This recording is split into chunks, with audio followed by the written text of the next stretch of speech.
우리 말씀은 시편 40편 11절부터 17절까지입니다. 시편 40편 11절부터 17절까지의 말씀을 보겠습니다. 우리 찾으셨으면 우리 합독하겠습니다. 여호와여, 주의 긍휼을 내게서 거두지 마시고 주의 인자와 진리로 나를 항상 보호하소서. 수많은 재앙이 나를 둘러싸고 나의 죄악이 나를 덮침으로 우러러 볼 수도 없으며 죄가 나의 머리털보다 많으므로 내가 낙심하였음이니이다. 여호와여, 은총을 베푸사 나를 구원하소서. 여호와여, 속히 나를 도우소서. 내 생명을 찾아 멸하는 자는 다 수치와 낭패를 당하게 하시며 나의 해를 기뻐하는 자는 다 물러가 욕을 당하게 하소서. 나를 향하여 하하 하하 하며 조소하는 자들이 자기 수치로 말미암아 놀라게 하소서. 주를 찾는 자는 다 주 안에서 즐거워하고 기뻐하게 하시며 주의 구원을 사랑하는 자는 항상 말하기를 여호와는 위대하시다 하게 하소서. 나는 가난하고 궁핍하오나 주께서는 나를 생각하시오니 주는 나의 도움이시요 나를 건지시는 이시라. 나의 하나님이여, 지체하지 마소서. 우리가 경험하고 우리가 살게 되는 인생을 뭐라고 비유하면 좋을까요? 왜냐하면 우리가 살다 보면 좋은 일이 있다가도 갑자기 어려운 일이 내 생활 가운데 툭 튀어나오기도 하고, 또 그런 어려운 상황이 마치 계속될 것처럼 보이는 그런 상황 속에서도 어느덧 그 어려웠던 상황이 이제는 전혀 나와 상관없는 그런 현실을 또 맞이하기도 하기 때문입니다. 전도서 3장에 보면 우리 인생이 경험하는 그런 일의 다양성에 대해서 잘 진술해 주고 있습니다. 특별히 3장 4절에 보면 울 때가 있고 웃을 때가 있습니다. 슬퍼할 때가 있고 춤출 때가 있다고 말씀합니다. 근데 우리 생활을 보면 정말 그런 것 같습니다. 어제는 웃었는데 오늘은 울어야, 또 계속 울었는데 그것이 계속 될 것 같은데 또 좋은 일을 통해서 그 슬픔이 잊혀지고 또 그렇게 살아가게 되는 것입니다. 어떤 한 가지 상황이 계속되는 것이 아닙니다. 우리 인생이 계속해서 울기만 하는 것도 아니고, 그렇다고 웃을 일만 계속해서 이어지는 것도 아니고, 어떤 이런 일들이 계속 번갈아 가면서 있다는 것입니다. 그래서 3장 1절에서 범사에 기한이 있고 천하 만사가 다 때가 있다고 말씀했습니다. 그러므로 우리에게 당면한 일들로 인해서 너무 슬퍼하는 것도 바람직하지 않고, 너무 좋아하는 일 하기만 하는 것도 그렇게 올바른 것은 아닌 것 같습니다. 왜냐하면 웃음 뒤에는 슬픔이 찾아오고, 또 슬픔 뒤에는 기뻐할 일이 오기 때문입니다. 우리가 이 슬퍼하고 울어야 할 그때 기억할 것은 이것이 계속되는 것이 아니라 언젠가는 끝날 날이 있다는 것을 생각하고 낙심하지 말아야겠습니다. 또 우리가 기뻐할 일이 생겼을 때도 염두할 것은 그 기쁨이 이 세상에서는 영원할 수 없다는 사실입니다. 하나님께서 이렇게 우리 인생 가운데 그런 일들이 흘러가도록 하신 뜻은 바로 우리에게 우리 존재가 무엇을 바라보아야 하는지를 생각하게 하시기 위함이라고 했습니다. 바로 우리는 영원한 것을 사모하며 살도록 지어진 존재입니다. 그래서 전도서 3장 11절에 이렇게 기록합니다. 하나님이 모든 것을 지으시되 때를 따라 아름답게 하셨고 또 사람들에게는 영원을 사모하는 마음을 주셨느니라. 그러나 하나님이 하시는 일의 시종을 사람으로 측량할 수 없게 하셨도다. 그래서 지금 시편 40편 이 다윗의 고백이 그렇습니다. 우리 1절부터 10절까지는 정말 기가 막힐 웅덩이에서 건짐을 받았고, 정말 자신이 찬양하지 않을 수 없고, 많은 사람들과 함께 하나님을 찬양하도록 이끌지 않을 수 없다고 그렇게 고백하더니, 바로 이 같은 시에서 뒷부분에 해당하는 오늘 우리가 읽은 이 본문은 다시 낙심과 근심이 자신에게 있다고 고백하고 있는 것입니다. 3절에 보면 이렇게 되어 있죠. 새 노래 곧 우리 하나님께 올릴 찬송을 내 입에 두셨습니다. 정말 이런 고백을 하면서 다윗은 하나님의 이 구원을 뜨겁게 찬양하고 있습니다. 그런데 우리 오늘 본문 11절부터 분위기가 완전히 바뀌는 겁니다. 마치 이 맑은 하늘에 우리 날벼락이라고 그러죠. 갑자기 이렇게 먹구름이 그래서 하늘을 뒤덮는 것처럼 다윗은 다시금 이 고난과 이 고난의 이 한복판에서 부르짖는 그런 것을 표현하고 있습니다. 인생이 이처럼 찬양과 탄식이 교차하는 여정임이 분명합니다. 오늘 우리는 이런 탄식의 기도를 통해서 우리가 가장 이 비천한 자리에 있을 때 하나님이 우리를 어떻게 바라보시는지 한번, 그리고 또 우리가 어떤 믿음을 가져야 하는지 살펴보고자 합니다. 12절입니다. 우리 같이 읽습니다. 수많은 재앙이 나를 둘러싸고 나의 죄악이 나를 덮침으로 우러러볼 수도 없으며 죄가 나의 머리털보다 많으므로 내가 낙심하였음이니이다. 다윗은 정말 계속해서 시를 살펴보지만 그의 인생은 많은 재앙에 둘러싸여진 그런 인생살이었음을 보게 됩니다. 그런데 그런 이 재앙의 어떤 많은 원인 중 하나가 바로 자신이 행한 죄 때문이라는 것을 그는 인지하고 있는 것입니다. 사실 우리가 고난을 당하게 되는 그런 다양한 원인들이 있겠지만 우리가 빼놓을 수 없는 한 가지 이유를 찾는다면 바로 우리 자신이 행한 그런 죄와 실수, 때로는 이 과한 욕심을 추구하다가 비롯된 경우가 많다는 것입니다. 그렇지만 그런 상황에서 다윗에게서 배울 점이 하나 있다면 그는 고난 앞에서 남 탓을 하거나 환경을 원망하는 그런 지 않고 바로 자기 자신의 내면을 돌아본다는 것입니다. 자신의 죄가 머리털보다 많다는 이 표현은 과장된 것이 아닙니다. 거룩하신 하나님 앞에 설 때 우리가 누구라도 나는 정말 내 죄가 내 머리털보다 너무나 많다, 그렇게 생각하지 않을 수 없을 것입니다. 어떤 사람이 과연 거룩하신 하나님 앞에 자신을 깨끗하다고 말할 수 있는 사람이 있겠습니까? 죄는 우리를 눈을 멀게 만듭니다. 그리고 우리를 무기력하고 낙심되게 만듭니다. 사탄은 그래서 우리가 죄를 지었을 때, 야, 너 같은 사람을 하나님께서 도우시겠냐? 야, 너 자신을 봐라. 정말 하나님이 도우실 만한 어떤 자격이 있냐? 그러고도 네가 하나님 자녀라고 말할 수 있냐?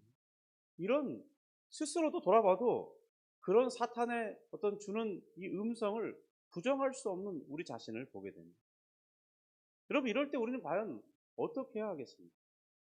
하나님을 바라볼 수 있는 자신이 없는 거죠. 그럴 때라도 우리는 어떻게 해야 되겠습니까? 우리 자신의 실수나 죄 때문에 하나님 앞에 나아가기를 주저하고, 그리고 하나님을 찾지 못하는 중에 있습니까? 다윗을 보시기 바랍니다. 바로 그런 낙심의 자리에서 그는 여전히 기도하고 있습니다. 자신의 죄가 머리털보다 많다고 고백하면서도 그는 그럴지라도 하나님의 긍휼이 나의 그 수많은 죄보다 더 크다는 사실을 인정하면서 그것을 믿으면서 주님 앞에 나아간다는 겁니다. 여러분, 바로 이게 정직하게 내 상태를 바라보지만 그러나 우리가 그것에서 멈추면 안 됩니다. 왜냐하면 그러면 우리는 위축되기 때문입니다. 내 상태가 그러하지만 거기서 멈추는 것이 아니라 한 걸음 더 나아가서 그보다 크신 하나님의 긍휼이 있음을, 그리고 그 하나님의 긍휼이 내게 임하고 그 하나님의 손길이 나를 만지시면 내 문제가 치료되고 해결되고 변화를 입게 된다는 사실을 기억해야 하겠습니다. 우리 13절부터 15절을 보겠습니다. 여호와여, 은총을 베푸사 나를 구원하소서. 여호와여, 속히 나를 도우소서. 내 생명을 찾아 멸하려 하는 자는 다 수치와 낭패를 당하게 하시니 나의 해를 기뻐하는 자는 다 물러가 욕을 당하게 하소서. 나를 향하여 하하 하하하며 조소하는 자들이 자기 수치로 말미암아 놀라게 하소서. 다윗의 시를 살펴보면요, 정말 늘 그의 생명을 노리는 원수들이 있음을 이렇게 시에서 말하고 있습니다. 그들은 다윗을 비웃는 존재들입니다. 다윗이 들리도록 귓가에 들리도록 서근서근대고 또 하하하 서로 호호하면서 다윗을 이렇게 어쨌든 비난하고 또 궁지로 몰아넣으려는 그런 사람들입니다. 그런 소리를 듣지 못하는 것이 아닙니다. 그런데 이때 다윗이 어떻게 반응합니까? 바로 이렇게 기도하죠. 여호와여 은총을 내게 베푸사 나를 구원하여 주옵소서. 여호와여 속히 나를 도와주소서. 이렇게 기도합니다. 여러분 이것은 점잖게 하는 기도가 아닙니다. 지체하지 마시고 지금 당장 속히 이런 표현이 그런 의미가 아니겠습니까? 하나님의 즉각적인 개입이 자신에게 필요하다는 사실을 기도하고 있습니다. 여러분 11절에서 그는 자신의 의로움을 기초해서 기도하고 있지 않습니다. 하나님의 긍휼과 자비하심, 인자와 하나님의 진리에 간절히 부르짖고 있는 것입니다. 여러분 기도의 힘은 바로 여기에 있습니다. 우리가 기도의 힘을 얻으려면 우리 자신을 바라보는 것이 아니라 하나님을 바라보아야 됩니다. 우리에게 응답의 이유도 여기에 있습니다. 우리가 무엇이 잘나서 하나님을 응답해 주시는 것이 아니라 하나님이 신실하시기 때문에 그분이 사랑에 넘치시기 때문에 우리의 기도를 들어주시는 것입니다. 고난이 길어질다고 느껴질 때 우리는 하나님이 침묵하신다고 생각하기 쉽습니다. 하지만 다윗처럼 그런 순간에 이렇게 기도해야겠죠. 주님 속히 도와주시옵소서. 지금입니다. 주님 다른 때가 아니라 지금입니다. 여러분 우리가 위기를 당할 때 그때 도움을 받지 못한다면 우리는 정말 위험에 처할 수 있지 않습니까? 그러니까 지금이라고 말하는 것은 잘못된 기도가 아니라는 거예요. 우리는 기도하다 보면 어떤 것을 재놓고 우리의 이때에 이렇게 기도하면 안 된다 이렇게 가르칠 때가 있어요. 그런데 다윗의 기도를 보십시오. 자기가 정말 위기를 느끼고 있는 그 순간에 지금 속히 하나님 지금 당장 나를 도와주셔야 됩니다. 이렇게 기도하고 있잖아요. 그러니까 우리가 기도에 대한 우리 자신의 고정관념을 바꿀 필요가 있다는 거죠. 하나님은 성도의 그 급한 부르짖음에 좀 시간 좀 가리고 기도해라. 너는 이렇게 예의가 없니? 그렇게 말하지 않는다는 겁니다. 오히려 그런 절박한 자녀의 기도에 하나님은 너가 정말 나를 붙들고 있구나. 네가 나를 믿고 있구나. 그렇게 중요한 증거로 생각하신다는 거예요. 여러분 세상이 우리 자신을 비웃을 때 바로 우리는 무엇을 해야 되느냐. 다윗처럼 하나님을 향해서 손을 뻗으시기 바랍니다. 주님 저로 부끄러움을 당하지 않도록 도와주옵소서. 주님 제가 큰 잘못을 했습니다. 주님 큰일 났습니다. 주님 죄송합니다. 도와주옵소서. 이렇게 기도하는 태도가 우리에게 필요하다는 것입니다. 그리고 17절입니다. 나는 가난하고 궁핍하오나 주께서는 나를 생각하시오니 주는 나의 도움이시요 나를 건지시는 이시라. 나의 하나님이여 지체하지 마소서. 다윗은 자신의 이 처지를 하나의 문장으로 정의합니다. 나는 가난하고 궁핍합니다. 그러나 주님께서는 나를 생각하시는 분이십니다. 여러분 이 가난하고 궁핍하다는 것이 다윗의 이런 상황에서 어떤 경제적인 그런 환경을 말하는 게 아니라는 것을 우리가 알 수 있습니다.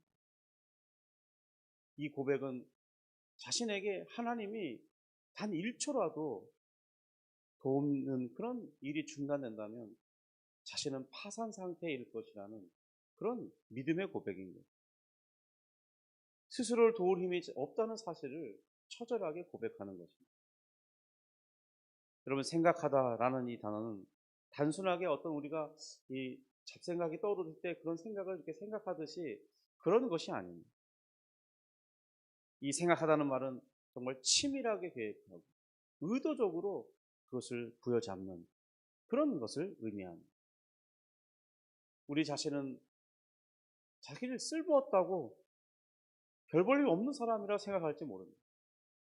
그러나 그런 나를 향한 이 하나님의 계획은 정말 놀랍습니다. 왜냐하면 그 하나님은 그 쓸모없다고 생각하는 나를, 그분이 어떤 분입니까? 온 우주를 창조하시고 이끄시는 분이 아니겠어요? 주관하시는 분이시잖아요. 어떻게 보면 우리가 어제도 말했지만 하나님은 너무 우주를 돌보시느라 바쁘시다. 그런데 미약한 이 나 하나를 돌아볼 여유가 있겠냐. 우린 이렇게 생각하기 쉽다는 거예요. 그런데 그 우주를 창조하신 하나님은 다른 것을, 모든 것을 운영하시는 그 이유가 바로 그 미약하고 아무것도 아니라고 느끼는 그런 나를 위해 일하시기 위해서 모든 것을 주관하고 계시다는 거예요. 여러분, 이것이 하나님의 크심과 위대하심, 우리가 하나님을 의지할 만한 정말 귀한 진리가 아니겠습니까? 내가 가난하고 궁핍하다는 이 사실이 절망의 거리로 우리가 생각할 수 있지만, 사실은 우리가 하나님의 생각이 내게 머물다는 사실을 깨달을 수 있는 좋은 기회가 되는 것을 생각할 수 있어야겠습니다. 주님은 주를 찾는 자들에게 이 여호와는 위대하십니다. 하나님은 나를 위해 일하시는 분이십니다. 주님은 나를 사랑하십니다. 이렇게 고백할 수 있는 기회를 주시는 분이심을 우리가 믿어야겠습니다. 여러분, 세상이 우리 자신을 잊은 것, 우리 스스로 초라해 보일 때 우리는 이런 말씀을 붙들어야겠습니다. 나 비록 연약하지만 만군의 여호와께서 지금 나를 생각하고 계십니다. 여러분, 하나님께서 나를 생각하고 계시다면 그 상황은 끝나는 것이 아닙니까? 그분이 나를 도와주실 테니까, 그분이 나를 이 위기에서 건져주실 테니까요. 여러분, 그 하나님을 힘있게 붙들 수 있기를 주님의 이름으로 축복합니다. 우리 시편 40편 11절부터 11절을 보면 정말 절망적인 탄식처럼 보이지만, 사실은 여기에 하나님의 기억하심이라는 견고한 반석 위에 그가 자신의 모든 처지를 고백하고 있다는 사실을 기억해야 할 것입니다. 비록 내 죄가 머리털보다 많다 하더라도, 지금 상황이 속히 나아지지 않는 것처럼 보이더라도, 그것 때문에 원수들이 나를 비웃음하는 그런 조롱거리가 될지라도 주님은 단 한순간도 우리를 잊지 않으신다는 사실 속에서 우리가 주님께 피하는, 주님을 의지할 이유를 찾을 수 있기를 바랍니다. 여러분, 오늘 이 말씀 속에서 우리가 하나 붙든다면 주님께서 나를 생각하십니다. 이 말씀을 붙들 수 있기 바랍니다. 기도하실 때 주께서 나를 생각하시지, 그런 생각을 하면서 주님을 더욱 힘있게 붙들며 나아가는 복된 시간 되기 바랍니다. 기도하겠습니다. 하나님 아버지, 감사합니다. 주님, 우리가 우리 자신의 죄를 돌아볼 때, 주님, 우리는 아무것도 아닌 것처럼, 하나님을 의지할 만한 자격이 없는 것처럼 그런 생각이 듭니다. 하나님, 그렇지만은 정말 주님께서 우리를 버린 적이 없으시고 우리를 깊게 생각하십니다. 우리를 도우시려고 역사하신 하나님임을 우리가 생각하면서 주여 믿음으로 주님께 나아가기 원합니다. 주님께서 나를 생각하신다는 그 다윗의 고백이 우리 마음속에 깊이 자리하면서 간절히 주님을 바라보며 의지할 수 있도록 인도하여 주옵소서. 주님, 기도의 힘을 더하여 주옵소서. 주님, 더욱 우리의 믿음 속에 간절히 기도할 수 있도록 은혜를 베풀어 주옵소서. 예수님의 이름으로 기도합니다. 아멘.